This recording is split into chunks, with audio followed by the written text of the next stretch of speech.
Hi, I'm James Naylor Green, Professor Emeritus of Brazilian History and Culture at Brown University, and the National Co-Coordinator of the U.S. Network for Democracy in Brazil. This program is supported by the Washington, Brazil office. This is Brazil Unfiltered. Today, I have the pleasure of interviewing Tainah Pereira. She is a PhD student of International Political Economy at the Federal University of Rio de Janeiro. Tainah has a MA in Political Science from the Federal State University of Rio de Janeiro and a BA in International Relations from the Universidade Estácio de Sá. She was a fellow at the Draper Hills Summer Program on Democracy, Development, and Rule of Law in 2022 at Stanford University. She is interested in the topics of financing for development, reform of the international financial and monetary systems, multilateral development banks, and the BRICS process. She is currently political coordinator for Mulheres Negras Decidem, Black Women Decide, a social movement dedicated to promoting Black women and their participation in institutional politics. Tainah, welcome to Brazil Unfiltered. Thank you, Jean. It's a pleasure to be here and to share some insights on Black women's participation in Brazilian politics and other key topics today. I appreciate the opportunity. We're really happy to have you with us. So let's jump right in. Can you begin by telling us a little about your organization, Black Women Decide, and its aims? How many people are a part of it? What has it been doing? So we are a movement, a social movement, focusing on increasing the participation of Black women in Brazil, and especially in institutional politics. They may be elected representatives or be in a position like a minister or a special secretary in the government. It doesn't matter. We just want to see Black women in power. And we seek to address the severe underrepresentation that we have of Black women in decision-making spaces in Brazil. We are like more than 28% of the people in Brazil, and only something about 6% in the institutional politics in general. So promoting the leadership and active involvement of Black women is very important to us. And we want to ensure that Black women not only have a voice, but they also have a power and are able to influence policies that directly affect their lives. So the movement is relatively new. We started in 2018 with 5 co-founders from different states in Brazil, and we are now about 250 Black women in 21 of the 27 states in Brazil. So we have been mobilizing hundreds and thousands through campaigns. We do training programs. We do research, political participation, especially electoral process. And of course, doing some partnerships with other social movements in Brazil, in Latin America, and other parts of the world. Wow, that's amazing. Your website highlights the influence of Rio City Councilor Marielle Franco, assassinated in 2018, in what is widely acknowledged as a political crime. Why is Marielle so important, and what is her legacy? Well, James, in fact, she was murdered at the same day we were launching the movement. So Marielle was a Black woman, bisexual woman from the favela. So she was really, really representative. We were all so shocked with her murder, and because of her importance and in like being the voice of these traditionally so marginalized groups in Brazil.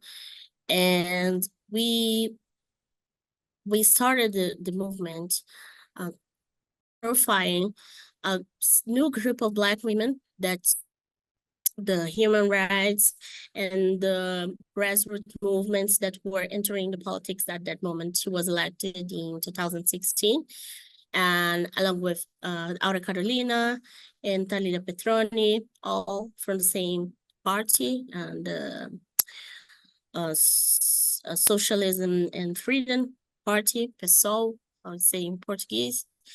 And they are different. They are different kind of Black representatives. So the way she used it to work in politics, and even as an activist before becoming a councilwoman, it was very interesting. It was kind of something new that we were looking very closely at that moment. So noticing that her impact in politics was so big, and within such a short period of time, like a representative. She was already working in politics for 10 years by then, but as a councilwoman, she was only for 1 year and a half, less than a year and a half. So she fought for human rights. She fought for gender equality, against police violence, but relying on the rights of the policemen, and also, of course, the perpetrators. So her legacy is really important to mark this new era of Black women in politics in Brazil. She has a very big international impact as well. I mean, we founded the U.S. Network for Democracy in Brazil in 2018, and on the anniversary of her assassination, there were more than 50 public events that were organized in the United States alone.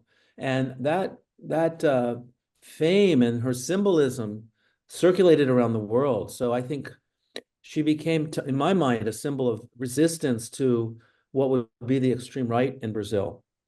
Yeah, I think her assassination became a kind of symbol of the danger faced by those who challenge oppressive systems. I think it's something that everybody can rely on,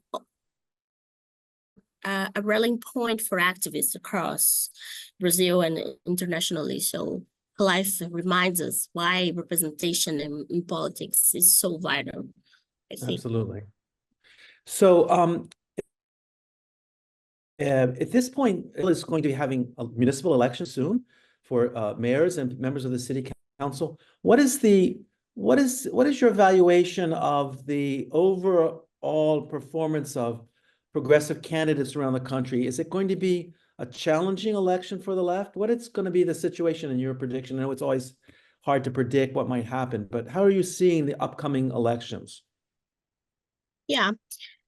Well, the progressive field has been promising in some areas, but still challenging in others, and especially in regions dominated by the conservatives, like the Midwest in Brazil, the South.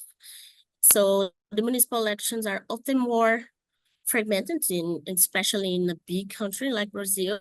And in general, we see local issues taking precedence, and that can work against a unified progressive agenda. But what we see is that the candidates on the left, they still are in the narrative of defending democracy, protecting the institutions, and this means very low for the major part of the population. So people are more concerned about daily things. So they are increasingly connecting with voters, trying to find this common ground, like talking about the social inequality, the climate change and its impacts. But particularly from the conservative and far-right movements, what we see is that they can connect better the cultural agenda and the thing about religion. And I know that you really want to know about the evangelicals. We talk more about that, but there is a growing momentum among grassroots movements that can make a difference. People is really demanding a more strong role of the state in their lives, and in case of the elections happening this year, the figure of the mayor is really important to as a representative of the state and someone that will make people's lives better. So there is space to discuss things like the mobility and how the transports are so damaged, and how the government should offer to the population better conditions in health and education, etc. So these are agendas with the leftists are much more able to present good proposals, to present good, interesting solutions, things that will call people's attention than the far right. So when we can make the debate to go around the real issues, the real life, it's a good thing for the left. But it's difficult to promote the debate and to booster leftist candidates when the debate goes for the topics like the public security or conspiracies and things like that. So yeah, when we talk about the real life struggles, the leftists are going well. So this is a local elections, but Lula is been involved, and what do you? He's growing in his popularity again. The country was very divided in the 2022 elections. He won by 51% of the votes to Bolsonaro's 49%. But his popularity is increasing, it seems. What do you think will be his impact on the elections, and what will the elections be impacting on Lula and his government? Well, it's actually really strange because now the Lula's popularity is not so high because of the fires that we are seeing everywhere in Brazil, especially in Amazonia.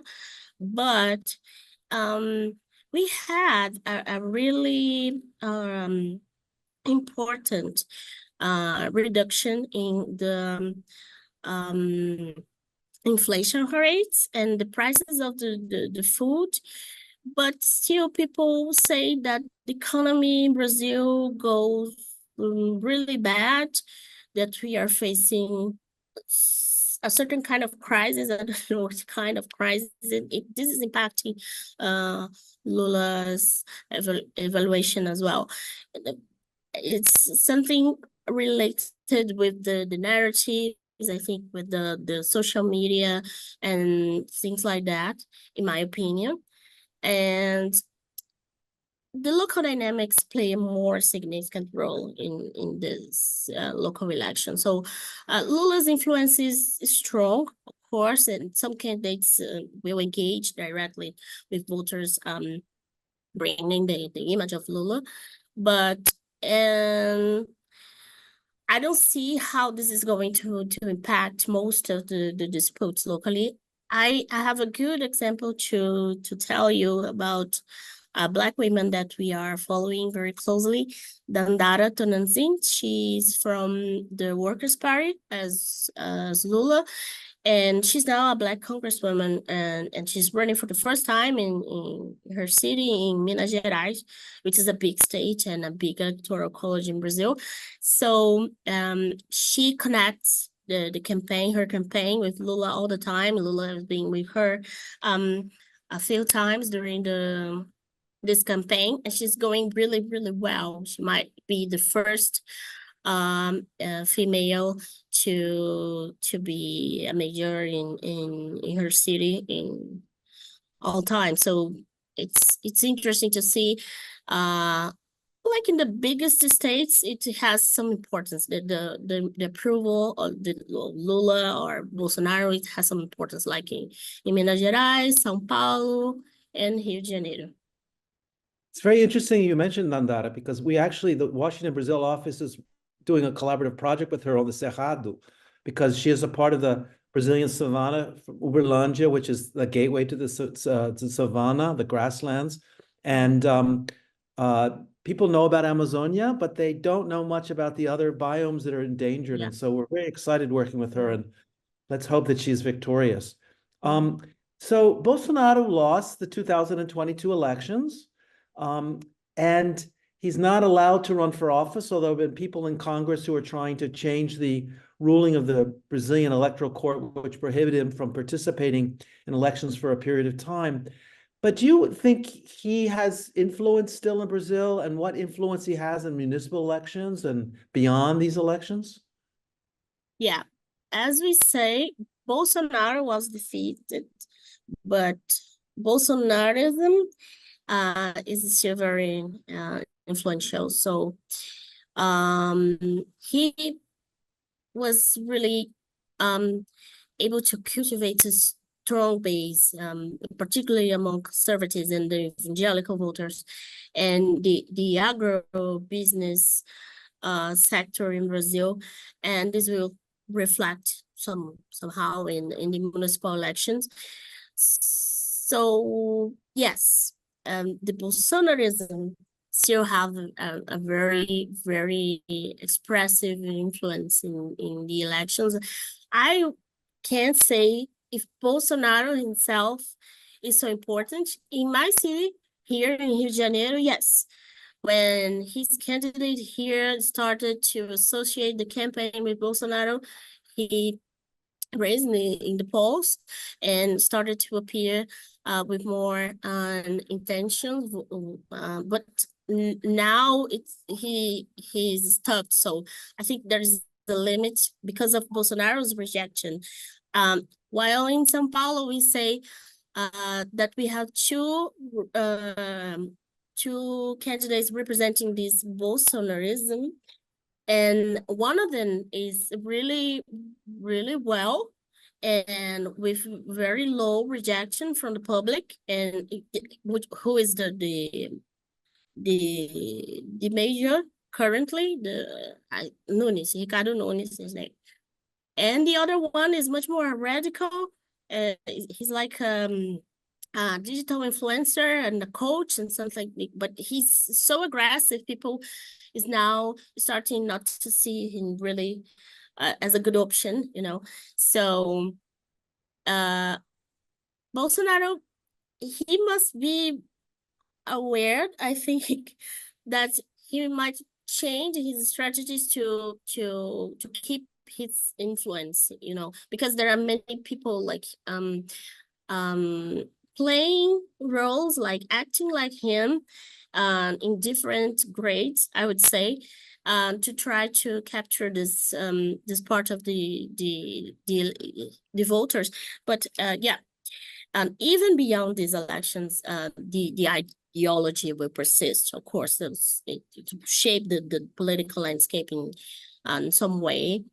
And especially because there is not a strong counter narrative, as I said, from the progressive side. So we keep saying that we must protect institutions, that we must protect democracy, but we do not say what it means like in practical life. So they appear how the superheroes that will solve all of the problems. So but I don't see Bolsonaro himself with this long-term influence. I think it depends on the political landscape, and particularly of the new leaders down on the right that are emerging and potentially may take the spotlight from him. And you mentioned the municipal elections in São Paulo, where the candidate of the Party of Socialism and Liberty, Guilherme Boulos, is also running neck and neck with Nunes in the election, and maybe they'll be in the runoff. We'll see what happens there. It'll be very interesting to see that. So this is a question I'm asking, which is based not only on politics in general, but also a long-term debate I've been having with sectors of the left about what they call identity politics. And I speak from the position of being a founder of the LGBT movement in Brazil and very active over the years and written about that.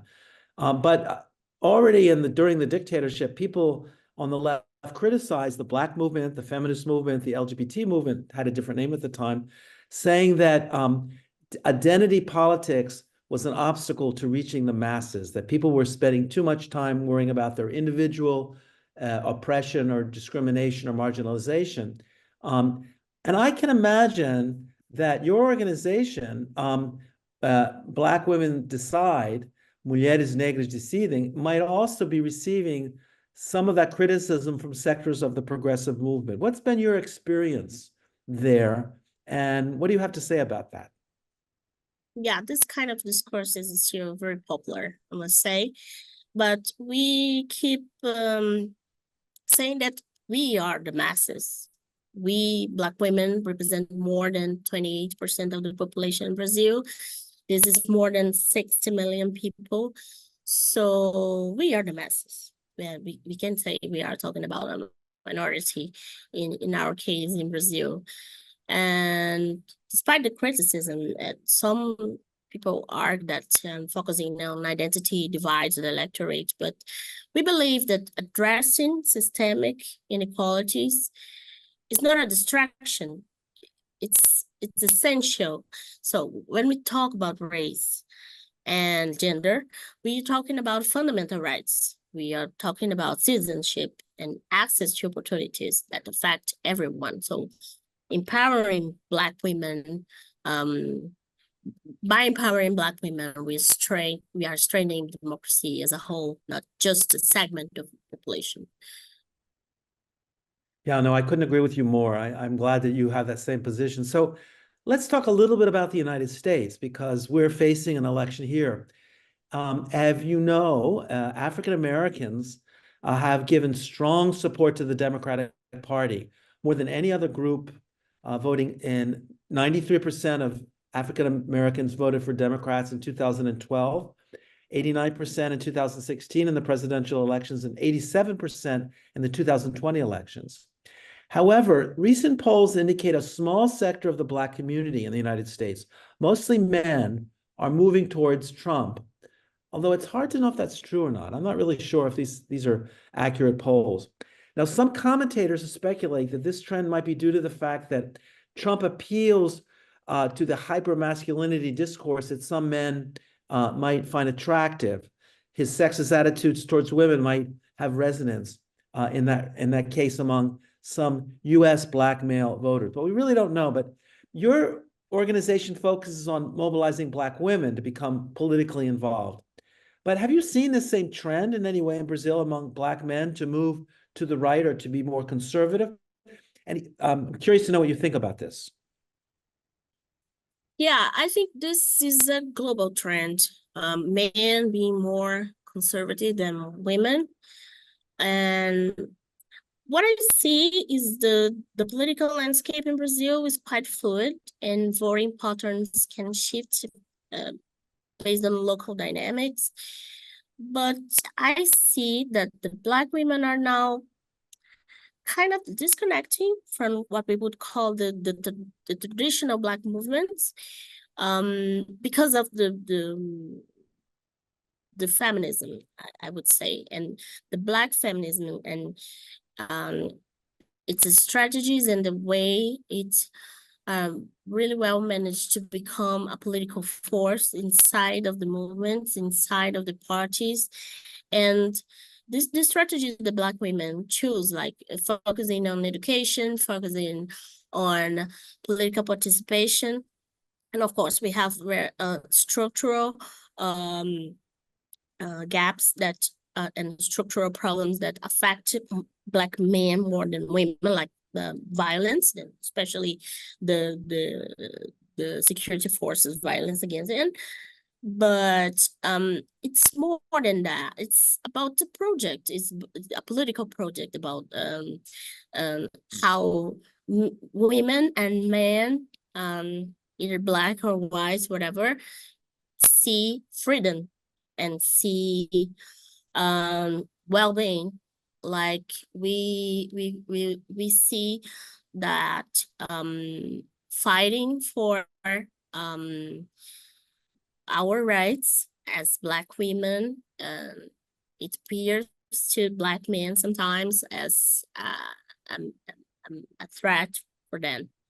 But we know that's not true, but kind of resonate with Black men, the idea that the rights of women are going to diminish the rights of men in some way. So it's something that we are monitoring, especially because when we started discussing the quotas in the elections for Black candidates and how the public funds would be distributed between Black men and Black women. Black men were really deaf to our demands, like calling them to fight with us for the resources, the financial resources.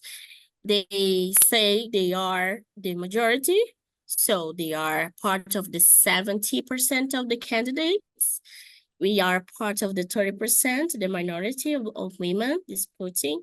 So they were not really interested in fighting with us this time. We see that.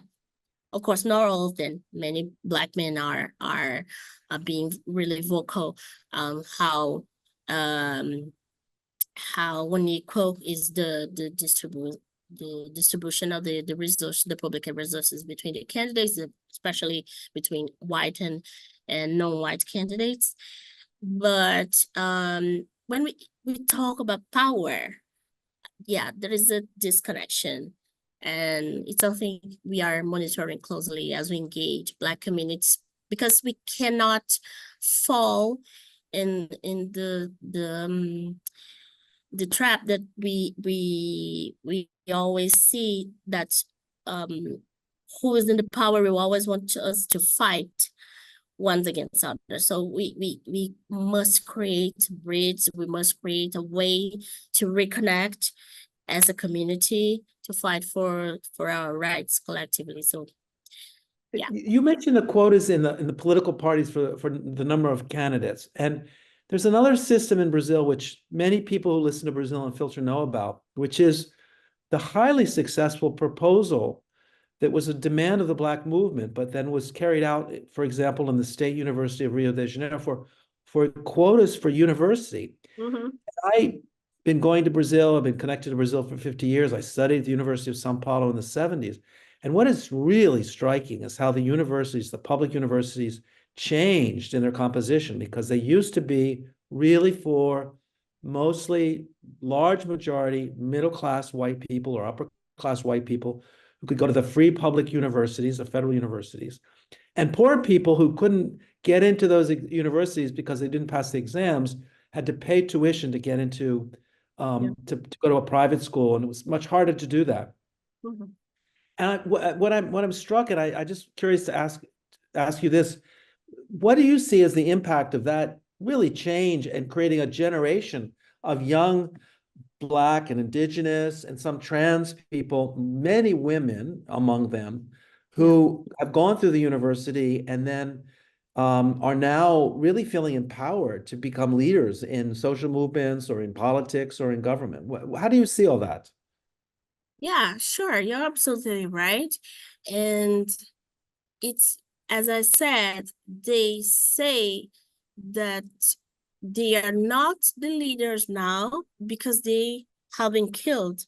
And they're not wrong, in my opinion, the Black men, I mean, because yes, we see less Black men in universities because they are killed every 23 minutes in Brazil. Black men between 16 and 35 years are the largest group in the murders in Brazil. So this something this somehow says that we must move beyond in this empowerment. This empowerment must mean something more deep and transformative than saying, okay, I win, I am now a leader, I am now successful entrepreneur, I'm now a successful person, etc. Even though I'm Black. it must serve a major purpose, something that really can change the reality, even for the ones that are not inside the universities, that are not yet able to access better jobs, etc. So I understand Black men demand on the topic, like, okay, so you're now the leaders of this new generation of very illustrated Black people that are accessing very important spaces, decision-make positions. So you must do something about the community, not only about yourselves. And they are right. And this is why seeing Marielle Franco's assassination was so difficult, and see that people like Talita Petroni, like Aura Carolina, like Erika Malonguinho, being so attacked in politics is so difficult, because they truly represent this new trend, this new category of Black leaders that they have this kind of vision, you know. No. So many Afro-Brazilians, many Black Brazilians are members of evangelical Christian churches. And they tend to vote with their pastors to the right, although I think in the last election we saw more people who are identified with evangelical Christianity who are Afro-descendant voting for the left. But on the whole, I think this is the case. So what does Black women decide do to dialogue with this sector of the population that is relatively conservative on many social and economic issues? Yeah, one thing interesting is that being the largest populational group in the country makes us the majority in many groups. So Black women are also the largest part of the evangelical Christians in Brazil. So what we see and what we say, like, to avoid this narrative that the Black people, especially the Black women, are being, and I know, seduced by the right, is that they are our mothers, aunts, sisters, and we must talk to them like that and stop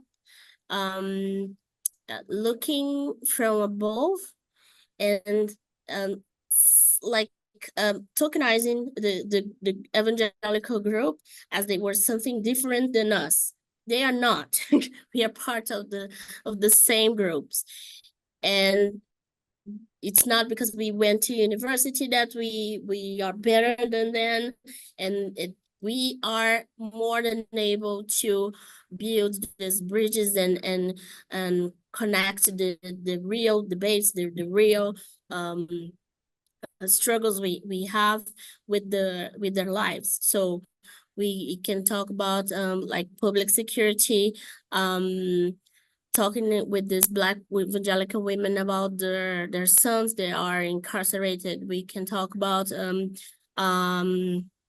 public health and even abortion, explaining to them that we are not talking about making abortion something that we do like daily, like it was nothing, but we do not want these Black women that they know, that are their neighbors, their nieces, you know, they do not deserve go to jail because of an abortion. We must talk about it, like they have the right to access the public services, and they must navigate through the city, and they deserve to have zero tax public transport. So this is the way we use to dialogue with the Black evangelicals, talking about the real life, talking about their concerns, their daily concerns, and not treating and dealing with with them like they were something completely different that we've never seen. We have seen all lives.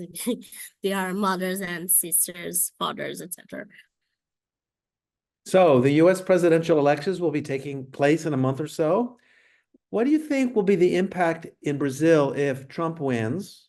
Or how do people in Brazil that you've talked to view Kamala Harris, who will be the first Black woman elected to the presidency in the United States and one of a very few prominent Black women leaders in the Americas? We have other examples, but it would be quite significant. How are people thinking about the US elections in Brazil that you talk to, that you're in contact with? Yeah, we did a couple posts on Instagram about Kamala Harris, because we have been following very closely the group that is supporting her, Win with Black Women, since the very beginning, since before she was announced as the Democrat candidate. And it's really interesting to see the enthusiasm of the Black people and the people in general, and the progressive field in the US with Kamala, which is completely different than what was happening with Joe Biden. And this must say something to us. So people really wants to see transformation, even though the options that are on the table now are not the best options, are not the ideal options. The leaders are not the ones that we would like to see, but we see something different. We see something that points to a different future in politics. So let's support her. Let's see what comes. And this is very interesting. We are like analyzing and trying to learn from her campaign, because it also says much about this narrative about the identity. And some people were inside politics and inside the institutional politics were saying like, oh, okay, this is now, I think this is now over. This is not so important at this moment. We must keep defending democracy, like in a very, undefined way. And Kamala's campaign says the opposite, says that that is still a big importance of representation and how it can influence policies across the Americas, not only in the United States and Brazil, but other parts. So Black women leaders like Harris show that change is possible somehow, even if in systems that have historically marginalized us. So yes, if Trump wins, it will, of course, and may embolden conservative forces in Brazil, but we'll have to see. But as I said, Bolsonaro, he had a very close relationship to Trump's administration. But Bolsonaro may not be the best option for the far right in the next presidential election. So we must see what is going to happen if the next leader, the next one to represent this Bolsonarism, this far right in Brazil, will be able to connect with Donald Trump so well if Donald Trump wins. And if you have anything else you'd like to share with our listeners today before we leave, I've really enjoyed this interview. Would you like to make any other comments about anything else? Well, I would encourage listeners to continue learning about the political dynamics in Brazil and supporting movements that are working for equality and justice, both here in Brazil and globally. And the fight for representation and democracy is a shared struggle. I must say that. So every voice matters in shaping a better future. Wow, this has been amazing. Tainha, I want to thank you so much for having joined us today on Brazil Unfiltered. Thank you for coming. Thank you, Jean. It was a pleasure to be here. So I hope you enjoyed the interview. If you're watching on YouTube, don't forget to like the video. And if you have not yet subscribed, please do so. If you're listening on Apple Podcasts, Spotify, or wherever you listen to your podcasts, please leave us a 5-star review. It helps other people find the program. Have a great week. Until next time, até a próxima.